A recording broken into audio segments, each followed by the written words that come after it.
Hello, I'm Grandmaster Ronald Stone. Welcome to your Hapkido thought for the day. We're going to talk today a little bit about why learning your art should include independent research, such as reading books about your art and attending seminars. I'm reminded of a humorous story about the martial arts that I learned many years ago. And this young student, lower rank, is trying to master a form, and he notices that when you turn on this particular form, you lift your heel up off the ground. And so he says to his instructor, I'm a little puzzled, why do we lift our heel up off the ground? And the instructor says, well, because that's the way the form is done, that's the way it's always been done, that's the way it's been taught. And he goes, okay, I realize that, but I don't understand why we're doing it. I mean, what's the reason for that? Or why do we lift the ankle or the foot off the ground that way? And he says, well, the grandmaster who developed this form and this art is visiting us today, and why don't you ask him? So the student goes over, introduces himself to the grandmaster, and asks his question.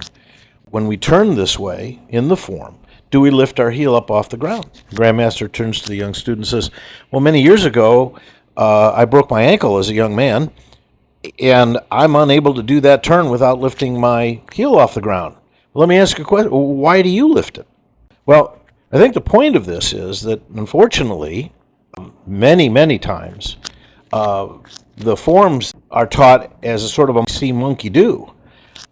Because, sadly, a lot of the instructors, many of whom are supposedly masters and some grandmasters, have never attended a seminar. And by seminar, I don't mean a demo or going someplace, paying your money, and getting a couple of techniques shown to you. An instructional seminar where you're taught by grandmasters capable of in teaching master level courses, and I think that's where those of you who know me know how important it is for me to verify lineage and to weed out frauds and misconceptions in the martial arts. So I think that the sad part of it is that most of us don't speak the language of the art's country of origin.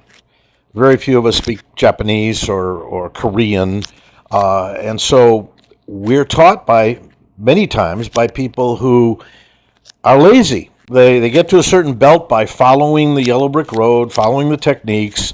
They get to a certain level, and then they go out and open their school and start focusing on making money and getting lots of students. That's never what the arts have always been about. They've not been always about profit and loss. And so it's important to study whatever literature and whatever books that you can get that have been correctly translated, and there are ways to verify this, and to attend instructional seminars given by people with enough credibility, enough experience, and enough rank, legitimate rank, to be able to impart that knowledge to you.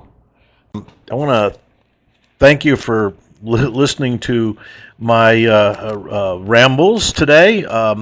I got to tell you again, I'm Grandmaster Ronald Stone. Thank you for watching. Be sure to like, comment, and subscribe.